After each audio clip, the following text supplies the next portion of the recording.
अस्सलाम वालेकुम दोस्तों, welcome to Samar TV Urdu. आज एक नई अपडेट के साथ आपकी खिदमत में हाजिर हैं। तो आज की वीडियो में हम बात करने वाले पाकिस्तान वर्सेस इंग्लैंड के तीसरे रोज जारी मैच के हवाले से। तीसरे टेस्ट में मैच में पाकिस्तान की परफॉर्मेंस बिल्कुल ही पुअर जा रही है। और अगर बात करें बाबर आजम की, तो बाबर आजम भी मुश्किल कंडीशंस में पाकिस्तान को सपोर्ट नहीं कर पा रहे।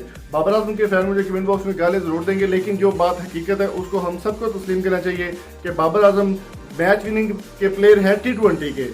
टेस्ट में भी वो पाकिस्तान को मझधार के दरमियान में छोड़कर भाग जाते हैं। या फिर परफॉर्मेंस अगर कल की बात करें तो बाबर आजम की परफॉर्मेंस इतनी खास नहीं रही, जिसकी वजह से उनको काफ़ी ज़्यादा तनकीद का निशाना बनाया जा रहा है। इसके अलावा अगर बात करें यूनुस खान की, पाकिस्तान के बहुत ज़बरदस्त बैटिंग कोच है, तो उन्होंने एक बयान जारी किया जिसमें उन्होंने कहा कि ये टीम जो है वो मुझे इस टीम को दोबारा से रनर अप में लाने के लिए काफ़ी टाइम दरकार होगा और पाकिस्तान की टीम को दोबारा खड़ा करने के लिए काफ़ी सारा टाइम दरकार होगा।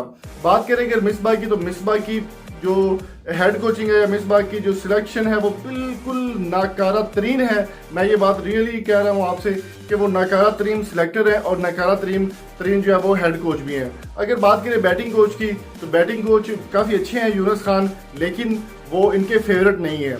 जो कि इनके फेवरेटिज्म जो चलती आ रही है, जिसमें यूनुस खान हो गए। यूनुस खान को मैं बिल्कुल भी बॉलर नहीं मानता।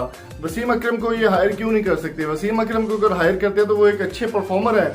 वो जब कराची किंग्स को जितवा सकते हैं, IPL की टीमों को जितवा सकते हैं, तो फिर वो पाकिस्तान की टीम को इंग्लैंड की टीम के आगे क्यों नहीं जितवा सकते?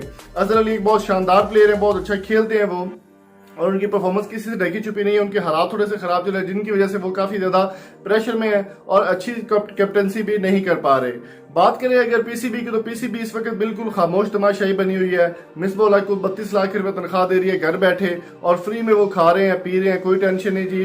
अवाम के जज्बात की कोई परवाह नहीं, अवाम की कोई परवाह नहीं। अब यूनुस खान का कहना है कि ये टीम बिल्कुल नाकारा हो चुकी है और इसको दोबारा सेटअप करने के लिए काफ़ी सारा अरसा दरकार होगा। अभी देखना होगा कि कितने अरसे में पाकिस्तान की टीम दोबारा सेटअप करती है, कब तक दोबारा रनर अप बनती है, ये देखना होगा। और बाबर आजम की कप्तानी का पता चलेगा T20 में कि वो किस तरह के अच्छे प्लेयर या किस तरह के अच्छे कप्तान हैं। तो दोस्तों, आपकी इस बारे में क्या राय है? कमेंट बॉक्स में कीमती राय से हमें जरूर आगाह कीजिए। अगर आपको हमारी वीडियो पसंद आई हो तो चैनल को सब्सक्राइब करके साथ बेल आइकन को जरूर प्रेस कर दें। मिलते हैं जल्दी एक नई वीडियो के साथ। Thank you so much for coming. अल्लाह हाफ़िज़।